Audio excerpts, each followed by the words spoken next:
And if we're nervous or upset about it, I think he's the perfect person to be there with you. What if the smiling faces you've watched for years were hiding the kind of pain you'd never imagine?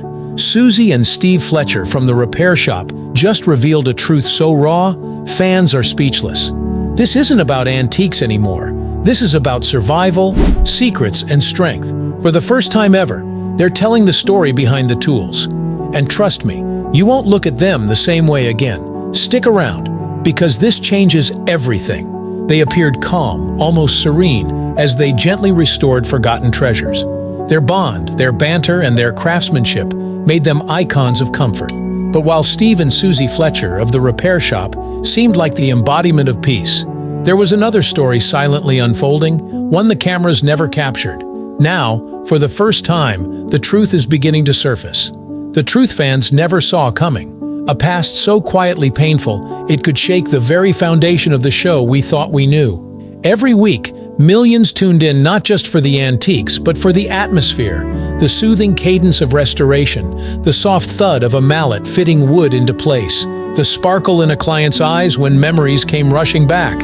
But what most didn't know is that behind this workshop's comforting charm stood two people quietly battling emotional wounds time hadn't yet healed. Suzie, with her tender approach and graceful movements, projected a kind of emotional fluency that spoke to viewers on an unspoken level. Steve, her gentle, steady-handed brother, radiated quiet strength. Together, they weren't just craftsmen, they were storytellers, mending what others had given up on. But their true masterpiece wasn't the heirlooms.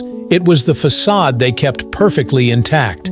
Audiences felt a connection, an inexplicable depth to their presence. A lingering pause in Suzie's touch, a flicker of heaviness in Steve's voice.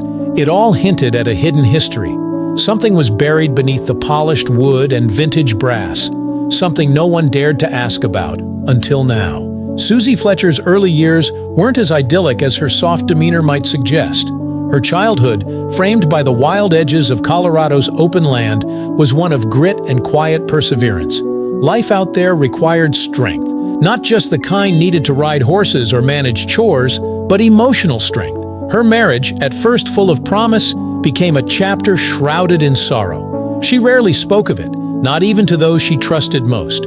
Yet in her silence, she found strength. With every restoration, she was putting herself back together too. One repaired hinge, one smoothed surface at a time. Steve, meanwhile, was more than just a master of mechanics. His world of ticking gears and moving hands gave him control over something, anything, in a life that had so often felt unpredictable. His precision wasn't just a skill, it was a shield. Protecting his sister, maintaining peace, preserving the image of harmony. They weren't just duties, they were survival. While fans adored their on-screen chemistry, it was forged in real struggle. Their connection wasn't just familial, it was forged in fire. But not the kind you see, the kind that burns quietly, leaving no visible trace. Their bond had roots in a childhood marked by contradictions. Their Oxfordshire home, charming on the surface, held stories it couldn't contain.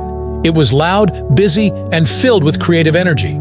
4 children chasing each other, laughter echoing off aging wallpaper, tea brewing, and birthday cakes baking in the oven. But within those same walls, shadows lingered. Their mother, overwhelmed by what was then a poorly understood mental condition, drifted in and out of emotional availability. Postnatal depression cloaked her in an invisible fog. And back then, there weren't answers, just closed doors and polite avoidance. Steve and Suzie didn't talk about it then. Children rarely do, but they felt it. The shift in their mother's smile, the quiet in rooms that used to be warm. Their father, desperately trying to keep it all together, eventually fractured under the weight of it all. He was expected to be strong, but strength has limits. One day, he simply couldn't carry it anymore. And just like that, their childhood changed. Days blurred into hushed conversations and temporary stays at relatives' homes, where questions were met with vague reassurances. Looking back, Steve remembers it with a mixture of sorrow and clarity. "Mom was drowning," he once said. It wasn't just sadness. It was something deeper, and Dad just broke under it. Suzie, her voice laced with empathy, reflected, "She was never cruel, she was just lost. The treatment she got back then, I wouldn't wish that on anyone. She was a victim of the system, not just the illness." Even through that pain, the siblings remember their parents with a warmth that defies bitterness. The love was always there. It just got buried sometimes beneath the weight of circumstance. What kept them afloat wasn't just hope, it was each other. And that's the part fans felt without even knowing it. That invisible tether, unspoken but unbreakable. Years later, when Suzie turned 30, she made a life-altering choice. She left. The patchwork past of Oxfordshire, the aching memories, the narrow lane she knew by heart. She traded it all for the wide-open spaces of Colorado. To outsiders, it looked like courage, a bold leap into a new world. But to Suzie, it was more than that. It was escape. It was a chance to breathe without history pressing in on her shoulders. But even halfway across the globe, the past doesn't stay buried. It lingers, in gestures, in dreams, in the quiet moments of reflection. And as Suzie built a new life in the Rockies, part of her was always looking back, waiting for the moment when the silence would finally break. That moment is now. When Suzie Fletcher crossed the Atlantic and landed in Colorado, it looked like a bold reinvention. Wide skies, unfamiliar faces, and a quiet ranch town promised her something England never quite offered: space to breathe. But beneath the thrill of change lurked something deeper. She wasn't just chasing opportunity, she was seeking distance. A quiet escape from a past she didn't speak of, even to herself. Colorado's beauty wrapped around her like a blanket, but it couldn't quite cover the ache she carried inside. That's where Rob entered her life. To many, he was a mystery, never seen on camera, rarely mentioned. But to Suzie, he was the next chapter, or so she thought. As time unfolded, the love story she'd hoped for became something harder to endure. Her silence about that relationship wasn't just privacy, it was protection. The truth didn't need to be shouted. It lived in the way she poured herself into her work.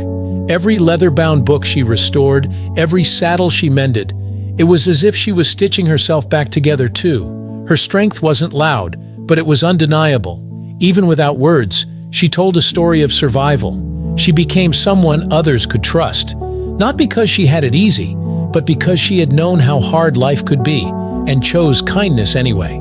Back in England, Steve Fletcher remained firmly rooted in the familiar rhythm of Oxfordshire.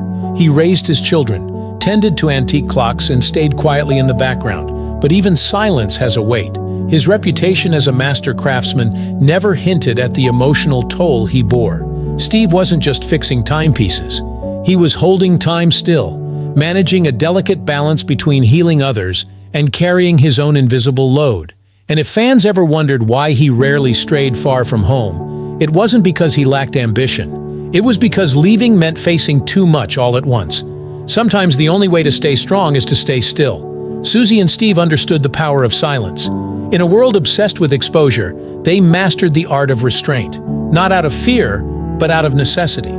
Families like theirs didn't talk, not in the open, not back then. The cost of telling the truth often felt greater than the pain of hiding it. Suzie once said in a hushed moment, "We didn't know how to talk about those things. It just wasn't safe." Her words didn't need elaboration. The silence between them said everything. Steve's world was quiet, but never empty. His workshop was filled with ticking echoes of the past, and each gear he mended became a metaphor for something greater. While the world admired his steady hands, few ever saw the times they trembled when memory crept in. Their shared history wasn't just kept from the public. It was protected like something fragile and sacred. An emotional pact that said, "We survived, and we don't owe anyone the details." But time has its way of revealing what we try to conceal. The wear and tear of hidden emotion eventually shows, and for the fans who had followed the repair shop religiously, the signs began to emerge. Suzie started missing episodes. Her spark dimmed in ways that couldn't be explained by schedules alone. Steve, always calm, began choosing his words more carefully in interviews, slipping into moments of introspection. His presence grew heavier, as if a storm was building behind his gentle smile. And just like that, whispers began to grow. What was happening behind the scenes? Why did it feel like something unspoken was finally beginning to stir? The answers weren't clear, but the questions refused to fade. Listeners noticed his podcast interviews took on a different tone, more personal, more fragmented, as though he was cracking the window just enough to let a breeze of truth slip in, but not enough to throw it wide open. The more fans watched, the more they realized this wasn't just a show about fixing heirlooms. It was about people repairing themselves in slow, unseen ways. The Fletchers weren't just characters on screen, they were survivors. And somewhere along the line, their silence began to sound like a quiet plea, not for sympathy, but for understanding, a desire to be seen fully, without judgment. Their closeness wasn't just sibling affection, it was the kind of bond forged in fire, tempered by loss, and held together by shared endurance. Eventually, something shifted, not with a scandal, not with a headline, but with a simple conversation recorded in a podcast studio. Steve finally let the words out. "When you grow up with that kind of weight," he said, his voice even but heavy, "you learn to carry it quietly, but you can't carry it forever." That line hit like a drumbeat, a soft, resounding echo of truth, the kind that doesn't beg for attention. It demands reflection. This wasn't about blame or bitterness. It was about release. Years of carefully placed silence finally made way for something softer, honesty. For the first time, they weren't just preserving history, they were telling their own. In letting go of the need to keep everything hidden, they made space for healing. And while their stories remained partly veiled, the shift was undeniable. A door had opened, and behind it stood not just pain, but courage, grace, and the quiet strength of two people who had seen the worst and still chose to build something beautiful. The past had shaped them, yes, but it would no longer define them. And now, with the world watching a little more closely, one truth becomes clear. Some stories don't need a dramatic reveal. Sometimes, the softest voices carry the most powerful echoes. The moment Steve and Suzie decided to speak wasn't dramatic, it was quiet, careful, and deeply human. In one rare, extended conversation, the polished image they'd spent decades protecting gave way to a deeper truth. What had been hidden wasn't just pain, it was a blueprint of how they survived, thread by thread. The world had known Suzie as the calm force behind leather restoration, but never suspected the storm she'd weathered in private. Her marriage to Rob, long a mystery to fans, turned out to be both a love story and a battle for survival. Rob's illness had carved away not just his health, but parts of the man she once knew. The transformation was slow at first, almost invisible. Then control crept in, stealthy and chilling, and before she could name it, the safe ground beneath her vanished. She described the moment that changed everything, not with dramatics, but with the weight of someone who had lived it. She said, "I remember thinking, this can't be happening, not to me, but it was. And in that instant, something cracked inside me. That fracture would take years to heal. Yet in sharing it, she allowed others to see not just the damage, but the strength it took to keep going." Behind the repair shop benches, behind the smiles and precision, was a woman fighting to reclaim herself from years lost in the shadows. And Steve, ever the protector, had his own truths to unpack. Fans had always seen the collected horologist, the expert whose hands could rewind time, but never the man who spent years hiding his family's deepest truths. Behind the quiet confidence was someone who had learned from a young age that silence could shield, but also suffocate. He'd seen too much, carried too much, and for the longest time, said too little. The emotional weight wasn't always visible, but it lived in his hands, in every time-worn clock he resurrected. What audiences didn't know was that every tick of a restored timepiece echoed personal moments they could never recover. It's here that one question cuts through the narrative like a blade. How much of your life do you live for yourself? And how much do you spend surviving for others? That's the line Steve walked for decades. But it wasn't just about their past. As the curtain lifted, fans began to reevaluate everything. Their laughter on set, their teamwork, their private glances. They weren't just restoring antiques, they were piecing together what life had chipped away. Every scratch on an old saddle reminded Suzie of the scars she'd learned to carry. And every heirloom Steve repaired was a silent vow to never let time erase what truly mattered. Their restoration work wasn't performance, it was therapy. The magnitude of this reveal wasn't just emotional, it reached deep into the DNA of how people saw them. Suddenly, it wasn't just about clocks and leather, it was about legacy, about finding meaning in what you choose to rebuild. One follower wrote, "I'll never look at their work the same way again. Now I see the strength behind every stitch." That comment captured something universal. We're all carrying something. And when people like Steve and Suzie choose to lay it bare, it gives us all permission to breathe a little easier. Their transformation wasn't limited to emotional resilience. Over the years, the Fletcher siblings quietly built a legacy of smart financial choices. Suzie, known for her artistry, also invested in premium craftsmanship tools and co-launched a small-batch leather goods line sold in boutiques across the UK, and US Steve, beyond his horology, held stakes in bespoke timepiece collaborations and vintage clock auctions. Between them, they've lived comfortably but discreetly. Steve is often seen driving a vintage Jaguar E-Type, while Suzie prefers her understated Range Rover Classic. Both have been spotted wearing heirloom Rolexes, passed down, not flaunted. They own charming countryside properties in Oxfordshire, with Steve rumored to hold a quiet interest in an antique restoration retreat. While private jets were never their style, high-tier travel and comprehensive asset insurance, including policies protecting rare antiques and custom tools, reflect their careful approach. The real lesson? Wealth doesn't always need to shout. Sometimes it speaks in legacy, quiet investments, and the preservation of purpose. It's that sense of purpose that still drives them. Even now, they've become more than personalities on a screen. They've become symbols of survival, of grace, of perseverance against odds the audience never knew they faced. Their fans followed them because of their craft, but they stayed because of their courage. As Suzie once said in an off-camera moment caught by a crew member, "Sometimes we're not fixing things, we're giving them another chance."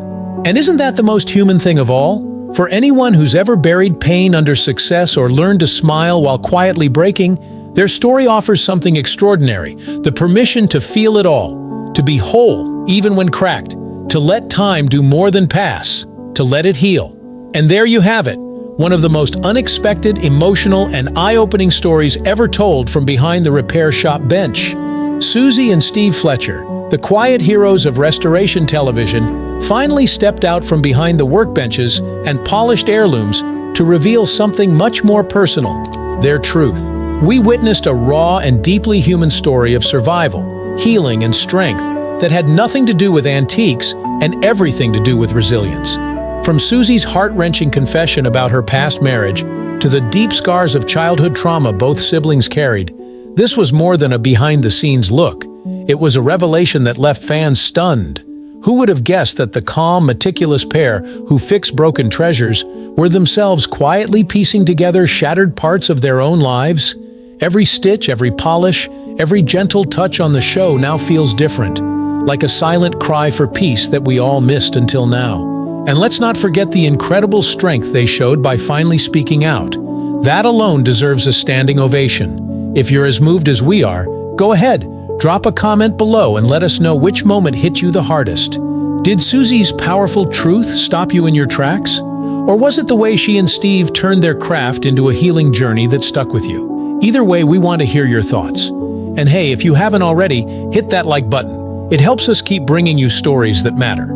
Subscribe and tap the bell too, because we've got more heartfelt, surprising, and sometimes jaw-dropping revelations from the world of your favorite stars coming soon. Trust us, you won't want to miss what's next. Whether it's forgotten secrets, hidden pain, or untold stories from familiar faces, we're here to bring you closer to the truth, one chapter at a time.